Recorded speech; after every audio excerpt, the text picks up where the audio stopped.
Hello students, वेदांत career institute Julana में आपका स्वागत है। अगर आपको हमारी वीडियोस अच्छी लग रही है, हमारे चैनल को सब्सक्राइब कीजिएगा, वीडियोस को लाइक कीजिएगा।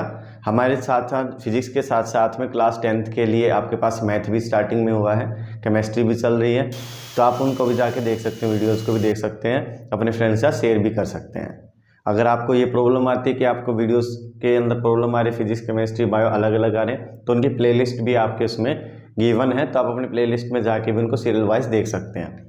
तो चलिए स्टार्ट करते हैं। तो हमारा जो टॉपिक है वो है प्लेन मिरर का। क्या है? Plane mirror. प्लेन मिरर क्या होता है? Plane mirror it is a sheet of glass. ये किसकी सीट होती है? ग्लास की सीट होती है। It is sheet of a glass which is polished at one end. जो एक साइड से हमने क्या कर रखी है? पॉलिश कर रखी है।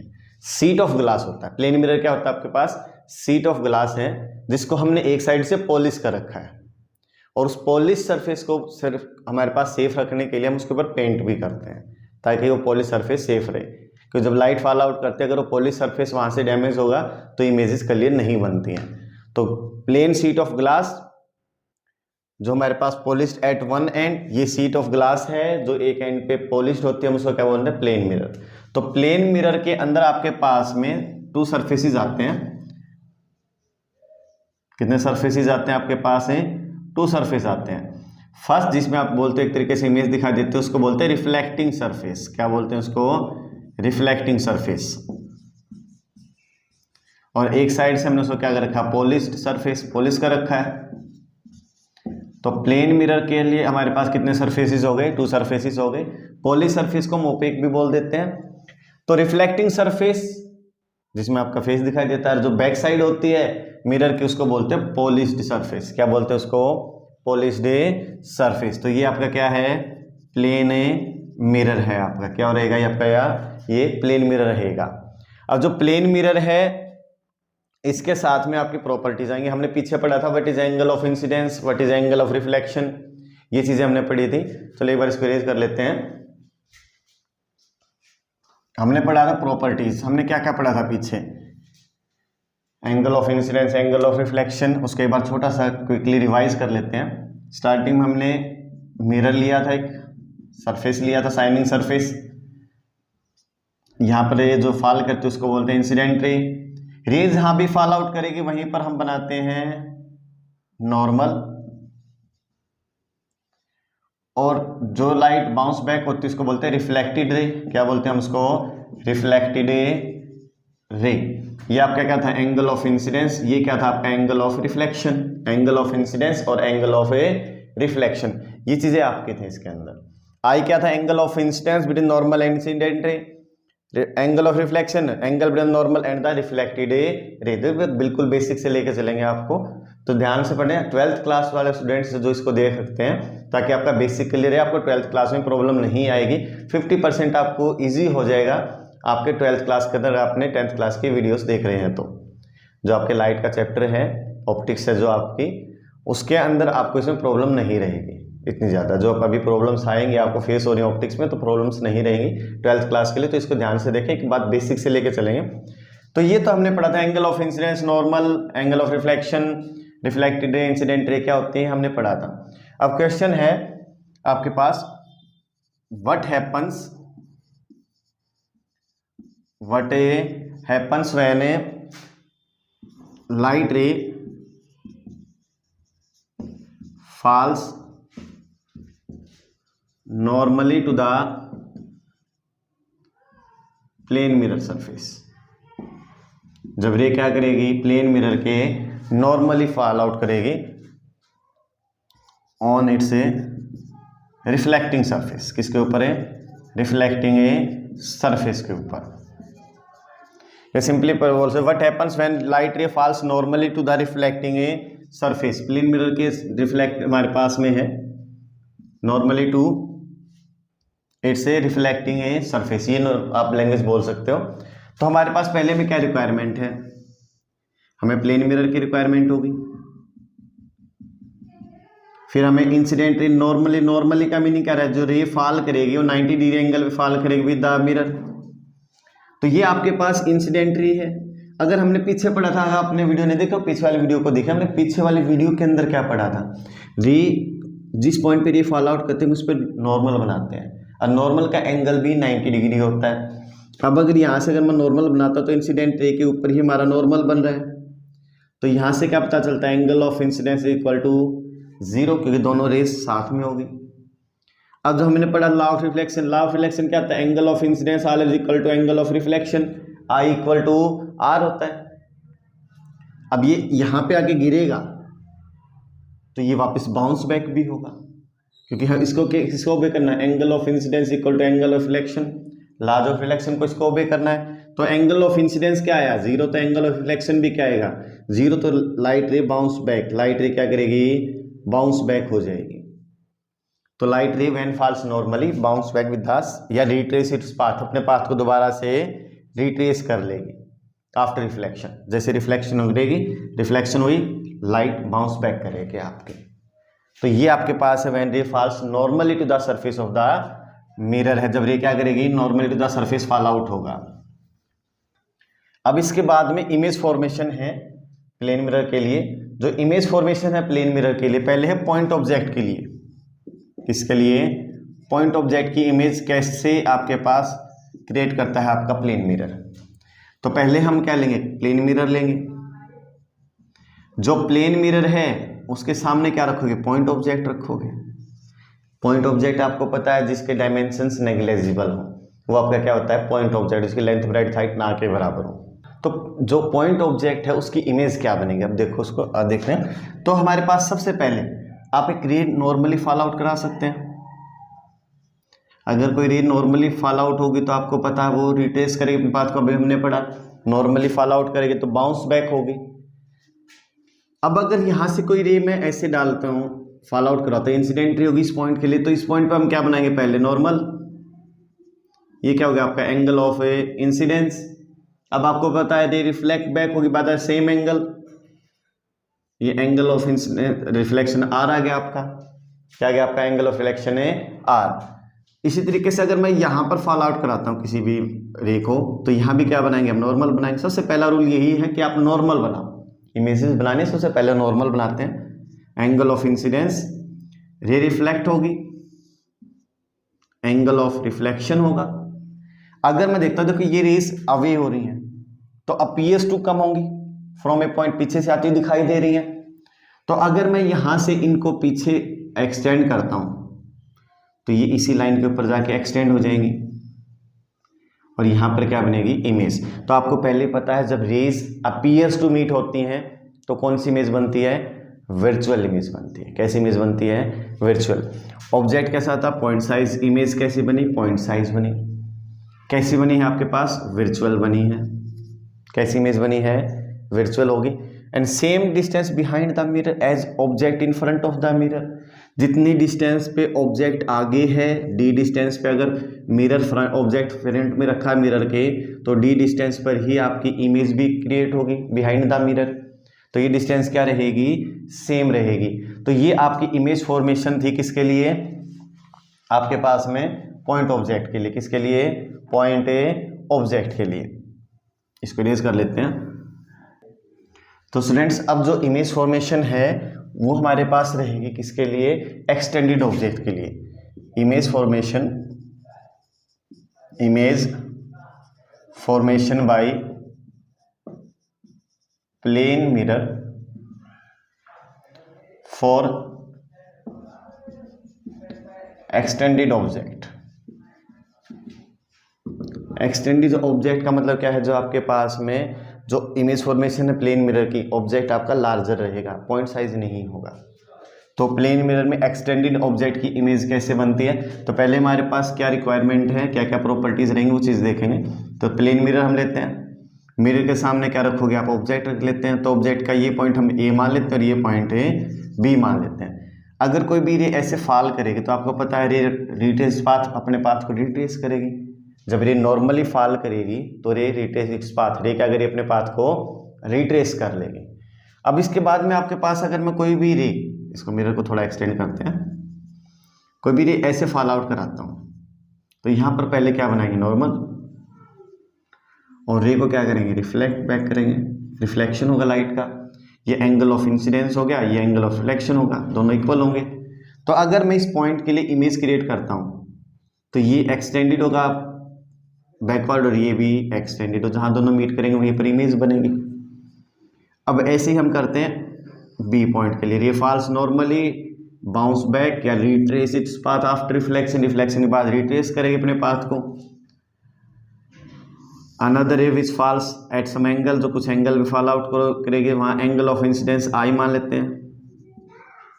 एंगल ऑफ इंसिडेंस क्या आपका आई रहेगा।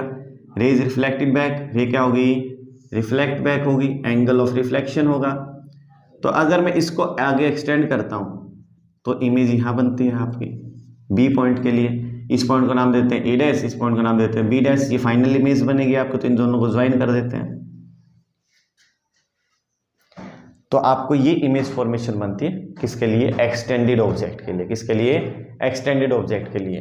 तो एक्सटेंडेड ऑब्जेक्ट में सबसे पहली क्या प्रॉपर्टी है, इमेज जो है वो वर्चुअल है, रेज अपीयर्स टू मीट है। तो फर्स्ट सबसे पहले आपने क्या पढ़ा, कैसी इमेज बनेगी, वर्चुअल इमेज बनेगी।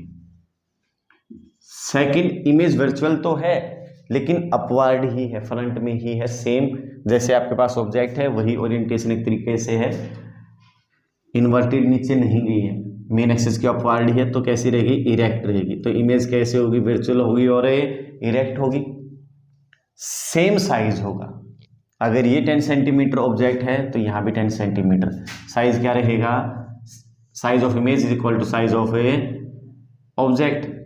दोनों का साइज क्या रहेगा, सेम रहेगा। दोनों का साइज क्या रहेगा आपका, सेम रहेगा। अब इसके बाद में यहाँ से हमने पढ़ा है कि यहाँ पर जो डिस्टेंस, ये अगर ये डिस्टेंस डी है तो ये भी डिस्टेंस आपको डी ही मिलेगी। Image distance is equal to object distance from the mirror. जो इमेज डिस्टेंस है ऑब्जेक्ट मिरर से, और जो ऑब्जेक्ट की डिस्टेंस है मिरर से, दोनों क्या होंगी, सेम होगी। तो image is found behind the mirror at the same distance as object in front of the mirror. जितना मिरर के सामने ऑब्जेक्ट रखा जितनी डिस्टेंस पे, उतनी ही डिस्टेंस पर, उतनी दूरी पर आपके पास क्या बनेगी, इमेज बनेगी।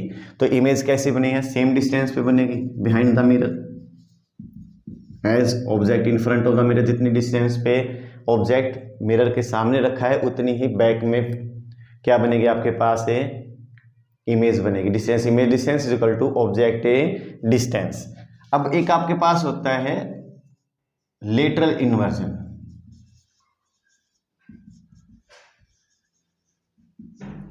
इमेज हमारे पास क्या है, it show the effect of lateral inversion. Plane mirror कौन सा इफेक्ट शो करता है, लेटरल इन्वर्जन का शो करता है। आप लेफ्ट हैंड यहाँ करोगे तो आपके इमेज में आपका राइट हैंड दिखाई देगा एक तरीके से। जो हमारा लेफ्ट है इमेज में राइट होगा, और जो हमारा राइट है वो इमेज में लेफ्ट शो होगा, क्योंकि वो इन्वर्ट हो जाते हैं। इसको बोलते हैं लेटरल इन्वर्जन। क्या बोलते हैं इसको, लेटरल इन्वर्जन बोलते हैं।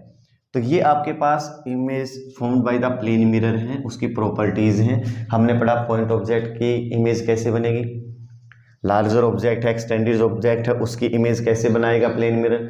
तो प्लेन मिरर की प्रॉपर्टीज में क्या क्या है, पहले वर्चुअल इमेज बनेगी, इरेक्ट इमेज बनेगी, इमेज का साइज ऑब्जेक्ट का साइज सेम होगा, इमेज डिस्टेंस और ऑब्जेक्ट डिस्टेंस सेम होगी, और लेटरल इन्वर्जन को शो करेगा। ये प्रॉपर्टीज आपकी रहेंगी किसके लिए, प्लेन मिरर के लिए। अब प्लेन मिरर के साथ में एक प्रॉपर्टी और भी आती है, वो है रोटेशन। इसमें एंगल ऑफ लाइट के लिए, जो रिफ्लेक्टेड लाइट है और जो इंसिडेंट लाइट है उनके बीच में एंगल ऑफ डेविएशन कितना होगा।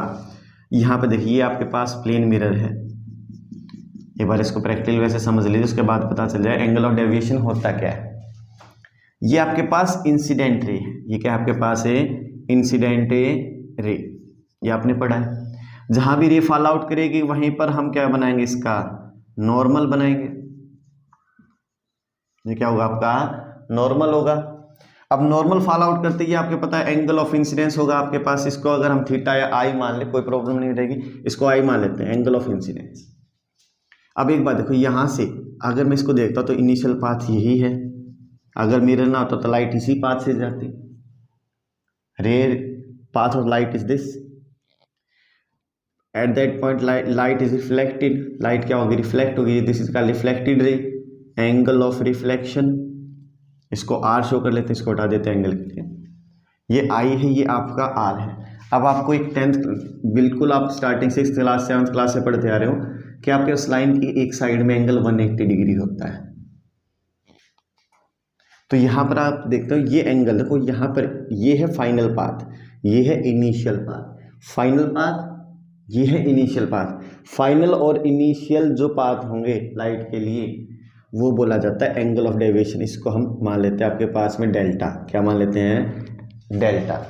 तो इनसे हमारे पास क्या है, रिफ्लेक्टेड रे और इंसिडेंट पाथ के बीच में जो एंगल होगा आफ्टर रिफ्लेक्ट, हमारे पास रिफ्लेक्शन के बाद वो क्या कहलाएगा, एंगल ऑफ ए डेविएशन। ये आई है, ये आर है, ये आपके पास क्या है, डेल्टा है। अब आपको पता लाइन के एक साइड एंगल कितना होता है, 180 डिग्री। तो एक बात है, यही लाइन एज इट इज आगे फॉरवर्ड में गई हुई है, तो ये कंप्लीट एंगल जो ये वाला एंगल है ये कितना होगा, 180 डिग्री होगा। तो यहाँ कितने एंगल्स आए, यहाँ आई आया हमारे पास, यहाँ पर आर भी प्रेजेंट है, डेल्टा भी प्रेजेंट है। कितने एंगल्स प्रेजेंट है आपके पास, 3 एंगल्स प्रेजेंट है एक ही लाइन के उसमें। तो इन तीनों का सम किसके इक्वल रहेगा, 180 डिग्री के इक्वल रहेगा। किसके इक्वल रहेगा, 180 डिग्री। अब हमें पता है आई किसके इक्वल होता है, angle of incidence equal to angle of reflection. तो आर की जगह मैं आई लिख सकता हूँ, I plus delta is equal to 180 degree. I plus I क्या हो जाएगा आपके पास, 2i plus delta is equal to 180 degree. तो यहाँ से डेल्टा क्या है, 180 माइनस 2i। देखो इस प्रोसीजर को आप समझ रहे हैं, एंगल ऑफ डेविएशन होता क्या है, इंसिडेंट रे और ए फाइनल रे के बीच में जो एंगल होगा, इंसिडेंट रे और इंसिडेंट रे और फाइनल रे के बीच में जो डिफरेंस होता है एंगल का, उसे को बोलते हैं हम हमारे पास एंगल ऑफ ए डेविएशन। तो एंगल ऑफ डेविएशन हमेशा कितना निकलता है, 180 माइनस में 2i, कितना निकलता है, 180 माइनस 2i। तो ये आपके पास फॉर्मूला रहेगा। इसके बाद में आपके पास इसको रेज कर लेते हैं एक बार।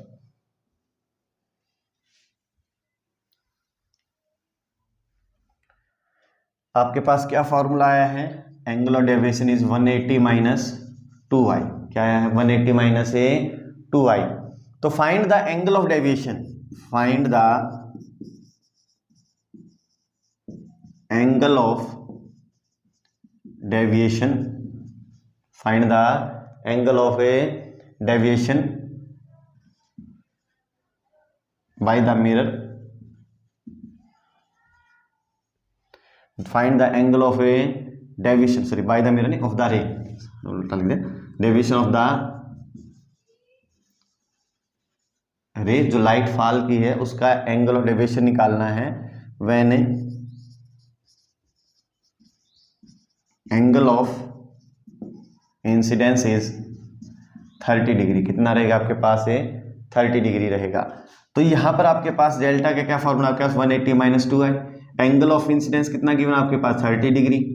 तो angle of deviation 180 minus 2 into 30 कर देते हैं, 30 इंटू 2 60, 180 माइनस 60 किससे इक्वल रहेगा, 120 डिग्री। कितना रहेगा, 120 डिग्री रहेगा आपके पास में। ये आपका क्या है, एंगल ऑफ डेविएशन। तो सिंपली बात, जो एंगल ऑफ इंसिडेंस गिवन है उसको रख लीजिए, उसको रखते क्या होगा, आपके पास एंगल ऑफ डेविएशन आ जाएगा, इनिशियल पाथ और फाइनल पाथ के बीच का एंगल। तो यहाँ से आपके पास में इसके बाद अलग से एक रोटेशन और आता है। अब मिरर की रोटेशन है। अभी हमने रे की हमने देखा इंसिडेंट रे और फाइनल रे के बीच में एंगल क्या रहेगा। अब हमें निकालना, अगर मिरर को रोटेट करते बाय एंगल थीटा, जैसे आपके पास ये मिरर है आपका, अगर इस मिरर पे कोई भी इस मिरर पे रे फॉल आउट करते नॉर्मली, ऐसे मान लेते हैं उससे फॉल करेगी, तो आपको पता है रे नॉर्मली फॉल करते तो बाउंस बैक होते हैं, retrace its path, angle of incidence 0, angle of reflection is 0। दोनों क्या रहे, एंगल ऑफ इंसिडेंस भी 0 और एंगल ऑफ रिफ्लेक्शन भी 0 है। तो अब यहाँ पर आपके पास क्या है, अगर मैं इस मिरर को ऐसे करने बजाय इस मिरर को ऐसे रोटेट करा देता हूँ, अब यहाँ पर क्या प्रॉपर्टी रही, ये आपके पास फर्स्ट मिरर था, ये रोटेशन के बाद का मिरर, ये फाइनल पोजीशन है। मैंने मिरर को कितने एंगल से रोटेट करवाया, यहाँ पर थीटा। आपने प्लेन मिरर को पढ़ा था, मिरर हमारा ऐसे होता है, हम यहाँ नॉर्मल फॉल आउट कराते हैं। अगर मैं इस मिरर को थीटा एंगल से रोटेट करता हूँ, ऐसे रोटेट किया, तो मैं नॉर्मल को भी रोटेट करूंगा, क्योंकि नॉर्मल तो हमेशा क्या रहेगा, मिरर के साथ है 90 डिग्री एंगल पे रहेगा। तो अगर मिरर को थीटा एंगल से रोटेट कराता हूं तो नॉर्मल भी कितना एंगल से रोटेट हो जाएगा, थीटा एंगल से। तो मैं यहाँ क्या करता हूँ, ये एंगल थीटा है तो ये क्या बचेगा आपके पास 90 माइनस थीटा। ये ध्यान से समझना है, वैसे आंसर तो मैं आपको डायरेक्टली लिखवा दूंगा, आंसर के लिए कोई प्रॉब्लम नहीं कि आपके पास 2 थीटा एंगल से रोटेट होगा, लेकिन इसको समझना भी है कैसे आता है। अगर ये आपको लॉजिकली समझ में आए तो आपको प्रॉब्लम नहीं रहेगी। तो यहाँ से हमने इसको कितना एंगल से रोटेट किया, थीटा एंगल से हमने इसको रोटेट किया। जैसे हमने इसको थीटा एंगल से रोटेट किया तो ये हमारा एंगल क्या रहेगा 90 माइनस थीटा।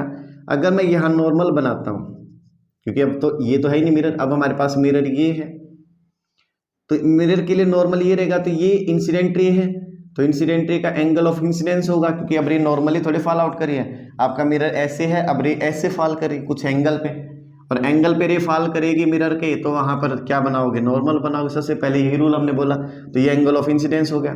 तो यहाँ पर एंगल ऑफ इंसिडेंस है आपके पास। अब रे क्या करेगी, रिफ्लेक्ट होगी by the same angle, angle of reflection r, क्योंकि आई और आर इक्वल होते हैं। ये आई है, ये आपके पास है, आर आ गया आपके पास। अब हमने क्या बोला था, एंगल कितने एंगल से रोटेट किया हमने इसको, थीटा एंगल से। तो अब एक बात बताते हैं, नॉर्मल भी तो कितना एंगल से रोटेट होगा, थीटा एंगल से।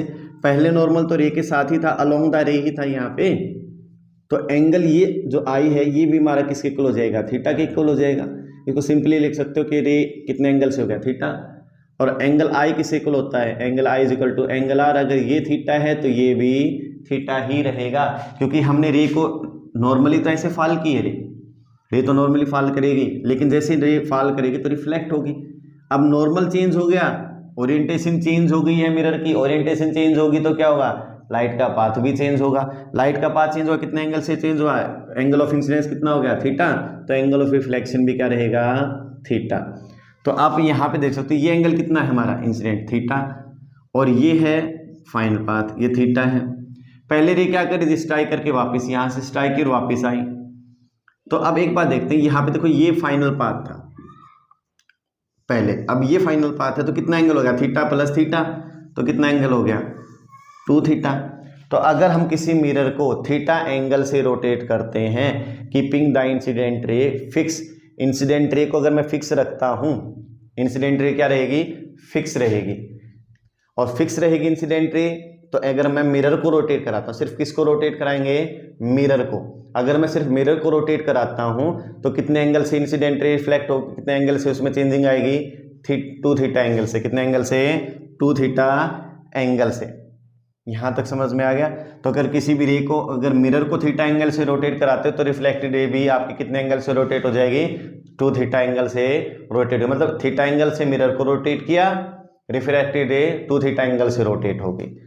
अब इसके साथ में आपके पास में जो है अब एक रूल है आपके पास कि हमारे पास जो इमेज है और ऑब्जेक्ट है वो नॉर्मली ही रहेंगे। कैसे रहेंगे, नॉर्मली टू द मिरर। ये आपके पास मिरर है, ये आपके पास ऑब्जेक्ट रखा है, तो इमेज कहाँ बनेगी, मोस्टली स्टूडेंट्स क्या कहेंगे, ये सर ये इमेज आ गई, इमेज भी यहीं इसके सामने ही बनेगी इमेज। भाई ध्यान दो थोड़ा सा, हमने पढ़ा नॉर्मल रे भी होते हैं, नॉर्मली फॉल आउट कराते हैं, रेज को फॉल भी कराएंगे तभी इमेज बनाते हैं। तो ऐसी ये चीज़ हमारा रॉन्ग पैटर्न है। कहीं ये कहो कि सर जितने ऑब्जेक्ट इमेज ऑब्जेक्ट आगे रखा उतनी इमेज पीछे बन गई, ये है वो है। देखो बेटा ये चीज़ एंगल्स की चेंजिंग है, एंगल पे है ऑब्जेक्ट हमारा। पहले ऑब्जेक्ट था हमारे पास सिंपली नॉर्मली में था, अब हमारे पास ऑब्जेक्ट कुछ एंगल पे है मिरर के साथ। तो यहाँ पर ये हमें कंडीशन नहीं रखनी है। तो हम सबसे पहले क्या करते हैं, कहाँ इमेज बनेगी, हमें पता है यहाँ से। देखो रे ऑब्जेक्ट से यहाँ से रे नॉर्मली फॉल आउट करा देते हैं, ये आपके पास नॉर्मल हो गया। अगर रे इसके साथ अलोंग आएगी रे तो यहाँ से स्ट्राइक करके बाउंस बैक होगी, ये 90 डिग्री एंगल हो गया आपके पास। एंगल ऑफ इंसिडेंस कितना रहेगा, angle of incidence angle of reflection equal to 0 degree, क्योंकि रे नॉर्मली फॉल की है। अब अगर मैं यहाँ कोई रे फॉल आउट कराता हूँ तो यहाँ पर क्या करता हूँ मैं, नॉर्मल एंगल ऑफ इंसिडेंस, रे क्या करेगी, रिफ्लेक्ट बैक होगी, एंगल ऑफ रिफ्लेक्शन, ये दोनों सेम ही होते हैं। सॉरी थोड़ा सा क्लोज कर लेते हैं। एंगल ऑफ रिफ्लेक्शन ये रिफ्लेक्टेड रे होगी। अगर मैं कोई रे यहाँ फॉल आउट कराता हूँ तो यहाँ भी हम नॉर्मल बनाएंगे, एंगल ऑफ इंसिडेंस रे क्या करेगी, रिफ्लेक्ट बैक होगी, ये एंगल ऑफ रिफ्लेक्शन हो गया।